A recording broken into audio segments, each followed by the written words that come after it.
Assalamualaikum warahmatullahi wabarakatuh. Perkenalkan, nama saya Tri Damel Andiansah dari kelas 5F Universitas PGRI Palembang, NIM 2018-15-10-96. Jadi saya akan menjawab soal UAS saya dari pelajaran perencanaan pembelajaran. Dosen pengampu Hengki Kumbara MKes MPD AIPO. Menurut pendapat saudara, mengapa seorang guru perlu merencanakan pembelajaran dalam kelas? Jadi menurut pendapat saya dan pengalaman praktek, jadi seorang guru harus merencanakan pembelajaran dalam kelas adalah agar di saat kita melaksanakan pembelajaran tidak akan terjadi kesalahan atau grogi karena kita sudah merencanakan semuanya sehingga kita tidak kacau di saat mengajar. Maksud saya itu seperti ini. Jadi di saat kita mengajar nanti, kita sudah tahu apa yang akan kita lakukan pertama kali, kita sudah tahu akan menghadapi situasi yang akan kita hadapi nanti bagaimana jika kita sudah merancang pembelajaran sebelum memulai pembelajaran. Menurut saya seperti itu. 2. Terangkan apa yang Anda dapat rencanakan saat Anda ditetapkan sebagai guru Penjaskes pada tahun pembelajaran baru.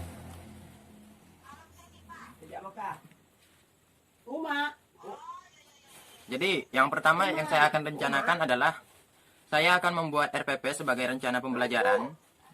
Di RPP tersebut adalah langkah pertama yang saya akan lakukan adalah perkenalan terlebih dahulu kepada para siswa.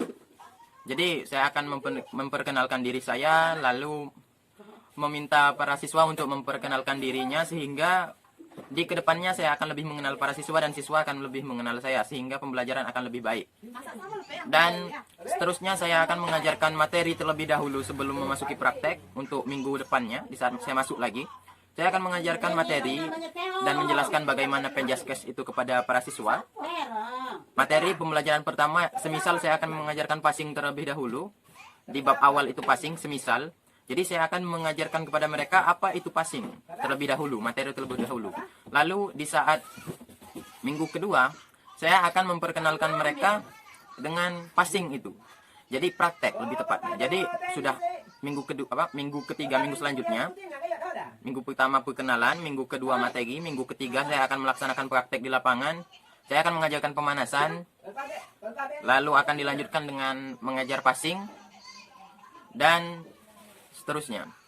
Dan itu adalah yang akan saya lakukan nanti. Dan di akhir selesai semua nanti saya akan memberikan seperti ujian untuk para siswa gitu, untuk mengetes apakah mereka selama ini mempelajari dengan baik atau tidak, apakah mereka mampu belajar dengan baik atau tidak, seperti demikian.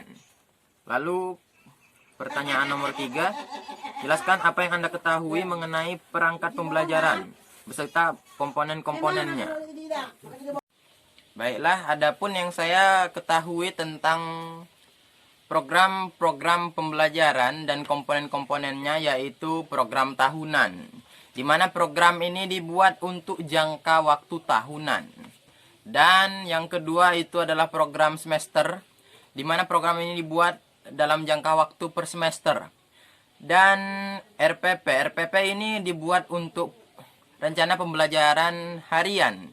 Maksudnya itu setiap kali kita mengajar itu kita akan menggunakan RPP atau rencana pembelajaran. Dan materi itu sangat penting dalam komponen tersebut, soalnya materi adalah suatu hal yang penting. Sebelum mempraktekkan kita harus menjelaskan materi terlebih dahulu. Buku paket. Nah ini buku paket ini juga sangat berguna untuk para siswa supaya mereka bisa membaca materinya di rumah. Karena kan kadang juga kita lupa gitu. Jadi kalau dengan adanya buku kita itu bisa membaca lagi sehingga kita akan mengulang-ulang membacanya dan bisa mengingatnya.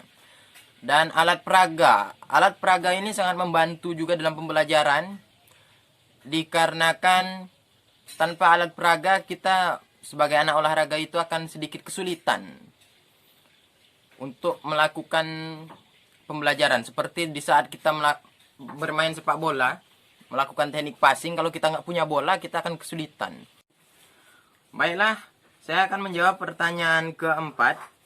Jadi coba saudara jelaskan dengan rinci bagaimana proses melakukan pembelajaran dari mulai awal masuk kelas sampai pada menutup kelas. Jadi yang akan saya lakukan pada saat awal masuk kelas ini untuk minggu ketiga atau minggu keberapa gitu. Maksudnya saya tidak perlu memperkenalkan diri lagi, soalnya sudah di minggu pertama perkenalan, dan minggu selanjutnya seperti minggu kedua, tiga sampai seterusnya saya akan melakukan hal ini. Jadi saya akan masuk kelas. Saya akan mengucapkan Assalamualaikum warahmatullahi wabarakatuh. Selamat pagi. Saya akan menunggu para siswa untuk menjawab terlebih dahulu. Dan para siswa akan membaca doa, dilanjutkan. Selanjutnya akan membaca doa. Saya pimpin untuk membaca doa. Kalau tidak, ketua kelas yang akan memimpin pembacaan doa. Dan selanjutnya saya akan mengabsen para siswa terlebih dahulu untuk melihat siapa yang tidak masuk dan siapa yang sakit ataupun izin.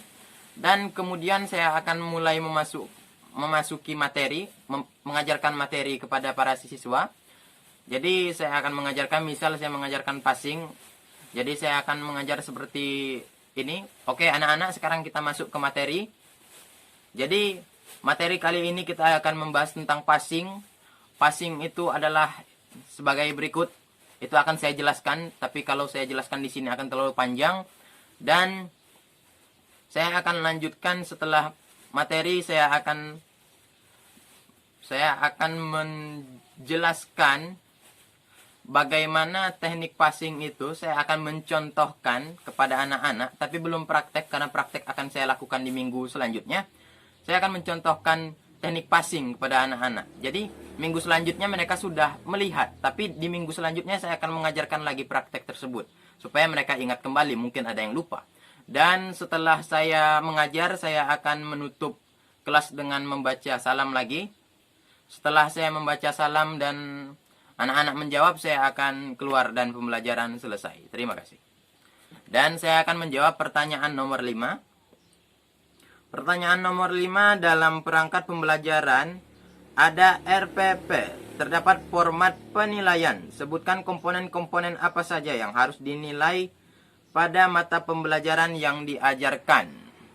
Jadi komponen-komponen yang saya akan nilai dari anak tersebut. Jadi misal saya akan mengajarkan passing ya. Nah, komponen-komponen yang akan saya nilai adalah dari anaknya itu pertama masuk pembelajaran. Apakah anaknya itu telat atau tidak. Nah, kalau dia telat itu akan mengurangi nilainya sedikit. Dan saya akan melihat kerapian si anak di saat di lapangan, di saat mereka berbaris. Apakah anaknya itu banyak gerakan atau malah main di lapangan, itu akan saya nilai juga. Dan saya akan melihat di saat mereka praktek, bagaimana mereka, ketepatan mereka melakukan passing, cara mereka berdiri, cara mereka menendang bola, apakah itu sudah tepat atau tidak. Nah, itu saya akan nilai juga. Jika mereka kurang tepat, saya akan memberikan nilai yang standar, dan jika sudah bagus saya akan memberikan nilai yang bagus. Standar itu maksudnya nilai KKM-nya gitu, 75 misal seperti demikian. Nah, lalu ini apa? Di saat mereka membubarkan, di saat barisan sudah dibubarkan, pembelajaran sudah selesai, apakah anak itu langsung mengganti bajunya atau tidak? Itu juga akan saya nilai. Jadi seperti demikian video kali ini, dan terima kasih telah menonton, dan mohon maaf kepada teman-teman jika saya banyak kesalahan dalam berkata-kata, dan kepada Tuhan saya mohon ampun, dan jika ada kesalahan dalam saya menjawab, mohon untuk teman-teman membantu jawab di kolom komentar. Dan terima kasih. Assalamualaikum warahmatullahi wabarakatuh. Sampai jumpa di next video.